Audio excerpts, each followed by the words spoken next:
Today is going to be mostly geared towards beginners and people who are following along that bought my kit. Today we're going to be talking about gluing and clamping. It's not going to be that exciting, but it is necessary.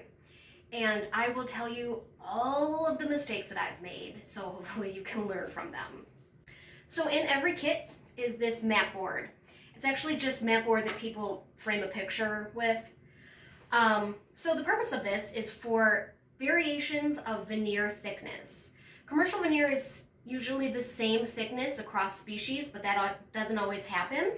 So let's say you have a layout here and one of the species is slightly thicker than another. When you press it to something hard and flat, there's going to be that variation. So sometimes that can cause warping and it can cause fibers to kind of puff up and you can't really ever press them back down again. So in the rare occasion that you have a layout with multiple species with different thicknesses, you want to use this as the base. It has enough of a give that it gives even pressure. Then it's going to be your layout, your substrate, and then the clamping block. So the clamping block is actually very important for a couple reasons. When you're clamping something down, you want to make sure you have even pressure.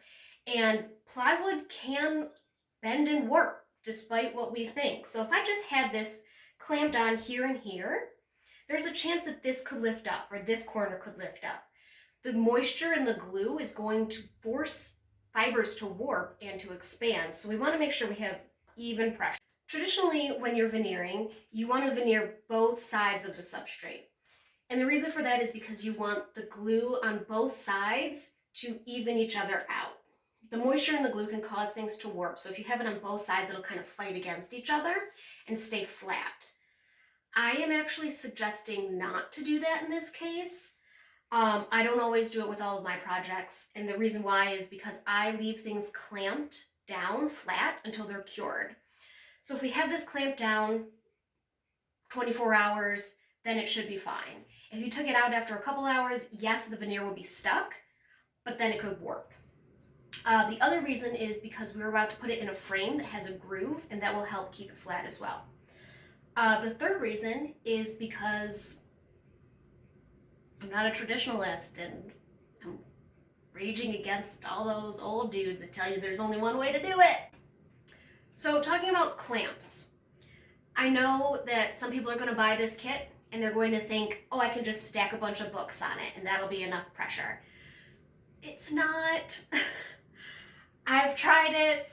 I did this beautiful layout once and stacked all my textbooks and yearbooks on it. And I thought, this is going to be great. It's going to work. And all of the fibers warped.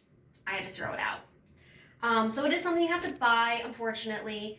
If you have these little ones, you can make those work, but if you are going to buy them, I would suggest longer F clamps because then you can use it for the frame later. So talking about glue, I prefer Titebond 3 for a couple reasons. The first is because it's water-based, so the water is going to expand the fibers. If there are little kind of holes or cracks or gaps, the water in this is going to expand the fibers, and sometimes they can pull together. So sometimes it's nice. Sometimes if there's like a little hole I've had before, this will just kind of swell up the wood and fill in that hole. The other reason why I like it is because when you're sanding, if you don't completely take it all off, it still kind of hides. If you use Titebond 1 and you don't sand every little bit off and then you put some finish on it, it's glaringly obvious.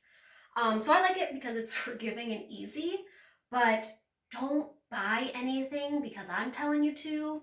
If you have glue left over from something else, try that, you know? So here we have our piece, and I'm just gonna figure out how I wanna lay this out and make sure there's overhangs on all the corners.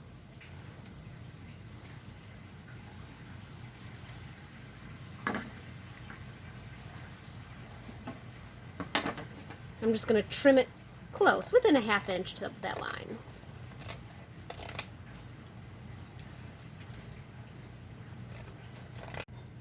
Okay, we've got my pad and the plastic. I'm going to take your layout and we're ready to glue. I like to use a piece of scrap veneer just to spread.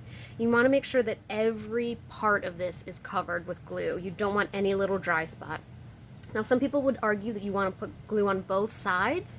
I don't put glue on the veneer side because as you're rubbing it in, you can lift up some of the pieces and it can squeeze through easier. So I just glue this.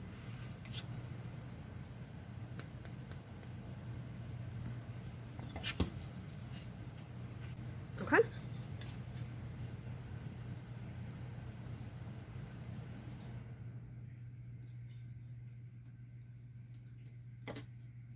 Get my block.